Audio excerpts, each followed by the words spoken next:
Pasko ngayon mga kababayan, Merry Christmas. Lahat naman ganon ang mensahe ng bawat isa sa atin.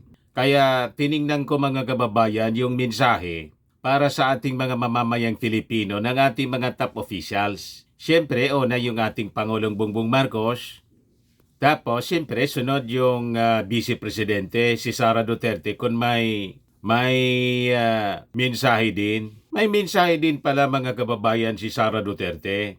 Pati si Martin, si Chis Escudero, may mensahe din po mga kababayan bilang mga top government officials.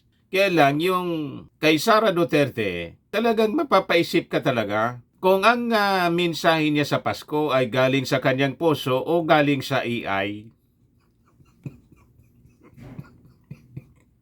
Mahigit naman na niya, Mr. Maravillas, Pasko. Kasi di ba may sabi na siya, mga kababayan, noong December 3, na hindi niya kayang magpatawad. Ang mensahe mga kababayan ni Sara, ngayong Pasko, kaduda-duda. Ngayon sabi dito mga kababayan ng Impact Leadership, Chat GPT versus reality. Ayan. Chat GPT versus reality. Sabi niya, Sara shares Christmas message of love and forgiveness. Nga ang tingin mga kababayan ng Impact Leadership, baka AI generated Chat GPT. Ikaw talaga niya, Mr. Maravillas. But before ko ibigay sa inyo yung mga mensahe ng ating mga top government officials, click subscribe muna dito sa ating YouTube channel and hit the notification bell para lagi po kayong updated ng mga kaganapan dito sa ating bansa. Like and share na rin po ninyo ng ating video. At huwag na rin po ninyo na skip yung ating mga commercial ads para tuloy-tuloy lang ang pag-unlad ng Bagong Pilipinas.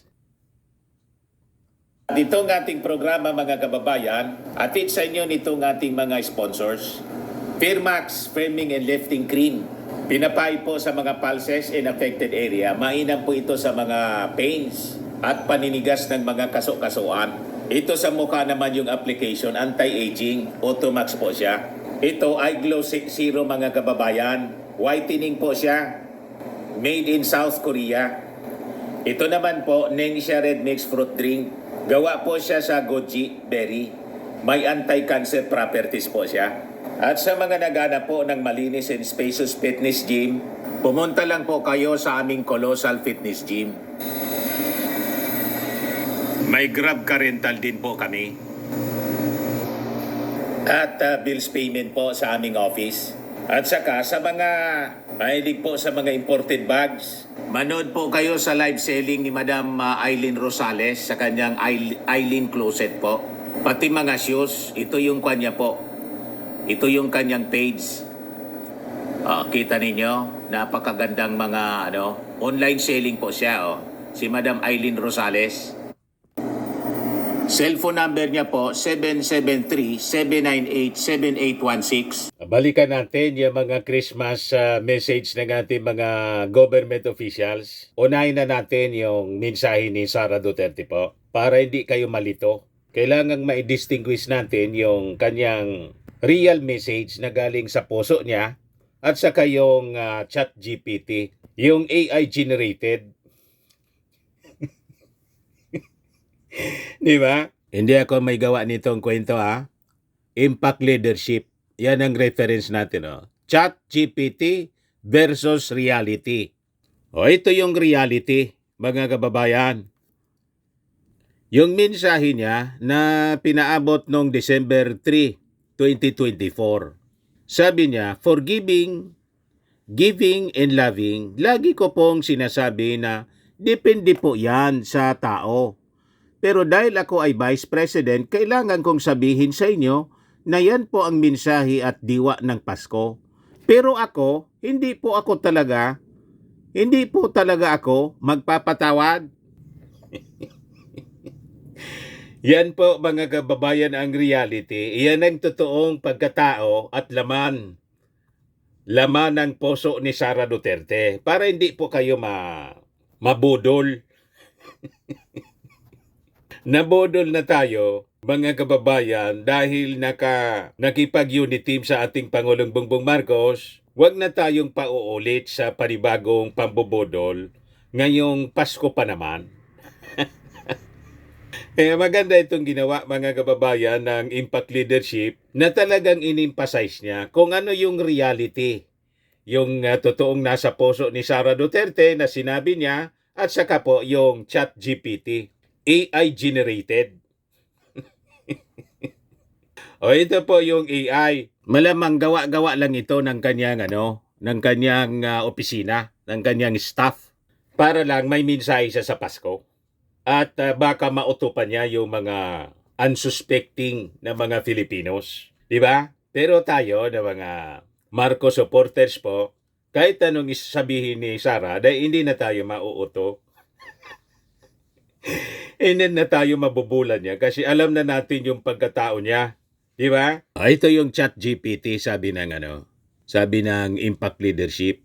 Sara shares Christmas message of love and forgiveness. Vice President Sara Duterte called on Filipino to embrace the true spirit of Christmas, centered on love, forgiveness, and generosity. As she shared her heartfelt holiday message on Tuesday, kahapon po, December 24. So ito pong mensaheng ito, malamang sa malamang hindi po ito talaga ang laman ng kanyang puso kasi nasabi na niya yung totoo. Hindi niya kayang magpatawad. Kaya wala pong substance. Walang bigat. Yung kanyang mensahe, walang halaga. Ang kanyang mensahe ng pag-ibig at pagpapatawad po ay walang halaga. Wala ito sa kanyang kalooban po.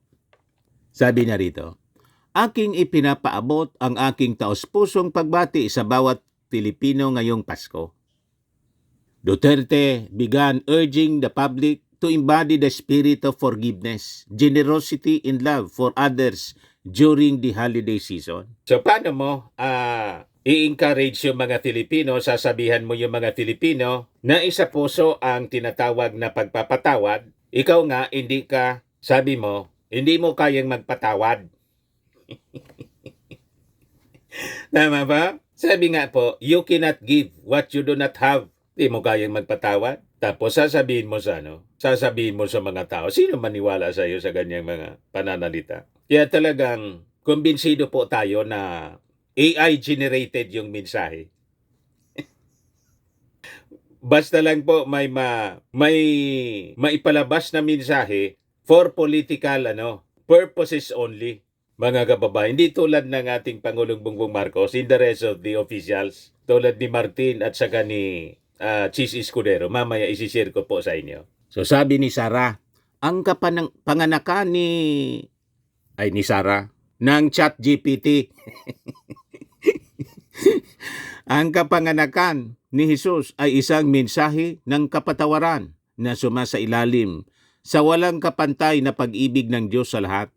Higit sa mga material na bagay na ating matatanggap ngayong Pasko, tayo ay inaanyayahang magbigay ng pag-unawa, respeto at pagmamahal sa bawat isa, lalo na sa mga mahihirap at may karamdaman.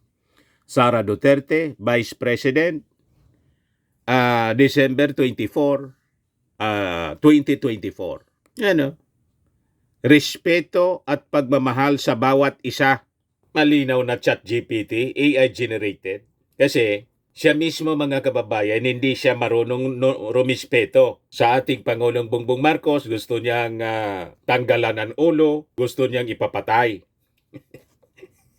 Tama? Pati si Martin Romualdez gusto niyang ipapatay, tapos si First Lady Lisa Marcos. Pinagmumura niya, nasaan yon ang respeto at pagmamahal. So ang mensahe mga kababayan, malinaw na hindi galing sa kanyang puso, kundi galing sa computer.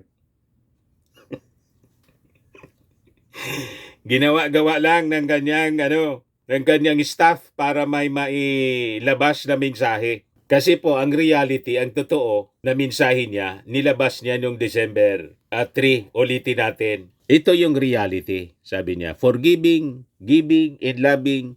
Lagi ko pong sinasabi na depende po yan sa tao. Pero dahil ako ay vice presidente, kailangan kong sabihin sa inyo yan. Yan po ang mensahe at diwa ng Pasko. Pero po ako, hindi po talaga ako magpapatawad. Ang feeling kasi po ni Sara Duterte, nagkasala sa kanya na.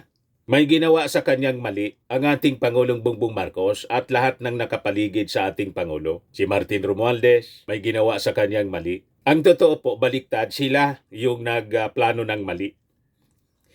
Siya ang gumawa ng mali, yung tatay niya yung gumawa ng mali. Nakita naman po ninyo. Kaya nga yung lahat na kanyang kamalian ang ginawa, mga kababayan, may karampatang consequences. Kaya nga po, patong-patong yung kaso na kanyang kinakaharap. Kasama dyan po yung 3 impeachment cases. Other than yung mga criminal cases na binibuild up ng Department of Justice laban po sa kanya. Dahilan sa kanyang pagbabanta sa ating Pangulong Bongbong Marcos. So kung mayroong dapat na magpatawad po, yung ating Pangulong Bongbong. Kasi sila yung na-offend. Sila yung biniktima ng kanyang pamilya. Siya mismo yung bumiktima. Siya yung nagmura, siya yung nagbanta. Kaya lang baliktad po yung pag-iisip nila. Pabiktim sila. Pinalalabas ni Sara Duterte, na-offend siya ng ating Pangulo. Wala man sinasabing masama yung ating Pangulo. May narinig kayo? Wala. Sila yung laging may sinasabing masasama. At yung lahat ng mga sinasabi nilang masasama at pagbabanta, yun din ang ginagawa ng kanilang mga minions. So walang rason na siya magpatawad. Tama din, mga kababayan, na walang rason siya magpatawad kasi unang-una, hindi man siya inoffend ng ating Pangulong Bongbong Marcos. Lahat yan, nasa isip niya lang niya, mga kababayan. Inisip niyang inaapi siya. Baliktad po. Binigyan nga po siya ng milyon-milyon na confidential funds. Kaya lang mali yung kanyang paggamit. Ang gusto niyang mangyari, kahit mali yung paggamit niya, wag lang siyang habulin, mga kababayan. Wag lang siyang papanagutin. Yan ang hindi po pwede, mga kababayan. Kaya malamang sa malamang, pagkatapos po ng Pasko at Bagong Taon, she will face the music. Tama ba? O ngayon, dito tayo sa mga mensahe ng iba pang mga opisyal, mga kababayan, na hindi ChatGPT, kundi reality. Sabi ni Chis Escudero, kapag tayo ay nagkakaisa at sama-sama, buong aking paniniwala na ating malalampasan ang anumang balagid kasama ang Panginoon bilang ating gabay at tagapagtanggol. Makakamit natin ang tagumpay bilang isang bansa. Naway ang diwa ng Pasko ay magbigay inspirasyon sa atin upang maging mas mahabagin at mapagbigay. Dali natin ang diwang ito ng pag-asa at pagkakaisa sa bagong taon habang inaasam natin ang mas maliwanag at mas masaganang 2025. Naniniwala tayo sa mensahe ni Chis Escudero po, galing sa kanyang puso, hindi AI generated. Ito naman yung mensahe ni Martin Romualdez. Christmas reminds us of what truly matters, faith, family, and compassion. It is a time to rise above our differences and focus on the shared values that make us one people. Ang tunay na diwa ng Pasko ay hindi nasusukat sa material na bagay, kundi sa pagbibigay ng pag-asa, pagmamahal at pagkakaisa. As we prepare to welcome the new year, let us hold on to the promise of brighter future. Sa ating pagkakaisa at pagtutulungan, makakamta natin ang mas maayos, mas maunlad at mas mapayapang Pilipinas. Hindi rin, mga kababayan, AI generated. Galing talaga din sa kanyang puso, mga kababayan, kasi yun ang refleksyon mismo ng pagkatao ni Martin Romualdez, mga kababayan. Hindi pala away. Ang gusto niya maunlad na bansa, ang gusto niya pagkakaisa, ang gusto niya pagtutulungan. Kaya kahit siya sinisiraan ng kampo ng mga Duterte, lalo na ni Sara Duterte, na walang bukang bibig kundi yung plano daw. Siya man lang yung nagsasabi na si Martin Romualdez may planong tumakbo sa 2028 bilang presidente. Yan laging sinasabi ni Sara. As if, mga kababayan, napatituluhan na niya yung Palasyo Malacanang na dapat siya ang susunod na dapat umupo. Wala na yung ibang karapatan na tumakbo bilang Pangulo. Yun ang lumalabas, mga kababayan, sa mga pananalita ni Sara Duterte. Parang siya na lang ang may karapatang tumakbo bilang presidente. Yung mga pangarap niya yan, mga kababayan, mananatiling pangarap na lang. Kasi padaos-dos ng padaos-dos yung kanyang popularity, yung kanyang ratings po. Nalampasan na ng more than 2 points ni sa latest survey ng Tangere. Nalampasan na ni Martin Romualdez. Pasadsad ng pasadsad si Sara. Ito yung ating Pangulo. Sabi ng ating Pangulo, as Filipinos take this highly anticipated change to come home, reconnect with loved ones, and release the blessings of the past year, I call on everyone to reflect on what is truly important, living a life of meaning and purpose. By doing so, may the bustle and the spirit of Christmas make love and peace abound in every household and instill in us a deeper appreciation of the strength that comes from our relationship with Christ and each other. Ito po yung mensahe ng ating Pangulo. Paskong Pilipino ay ang pinakamasayang Pasko sa buong mundo. Kaya naman, sa kabila ng anumang pagsubok o pinagdadaanan, hindi may aalis sa atin ang magdiwang. Yes, sabi ng ating Pangulo, nasaan mang sulok ng bansa at anuman ang ating kalagayan, ang Pasko sa Pilipino ay pagmamahalan at pagbibigayan. Ang Pasko sa Pilipino ay pamilya. Di ba? Maikli lang na mensahe ng ating Pangulo pero tagos sa ating puso kasi alam natin galing sa kanyang kaibuturan ng kanyang puso ang mensahe ng Pasko. At alam natin kung gaano kamahal ng ating Pangulong Bongbong Marcos ang ating mga mamamayang Filipino. Tama ba? Sa mga naghanap ng malinis and spacious fitness gym, pumunta lang po kayo sa aming Colossal Fitness Gym. We also offer Grab Car Rental with our brand new 2023 model ng Toyota Innova. We also accept booking for those who are planning to travel via PAL, Cebu Pacific, and other airline companies, local and international, and bills payment for Meralco Bills, PLDT, Aleco Bills, etc. Ang Colossal Fitness Gym is located at 3rd floor Security Bank Building, Landco Business Park, Legazpi City, Albay. For inquiries, look for Chilon Maravillas. Contact number 0966-802-0949. Yan yung aming Innova. Lagi na pong matao sa amin. Pati mga foreigners po, tingnan ninyo. Mga British tourists sila. Ang lalaki ng katawan na, mga kababayan, nag-gym sa amin. Ito naman po, Indian National. Ito mga mga European sila. Ito naman yung bago naming product na binibenta online, iGlow Serum. Whitening po siya galing sa South Korea. Tingnan ninyo yung epekto sa aking anak na architect entrepreneur, Riz Maravillas. For inquiries, look for Riz Maravillas on FB.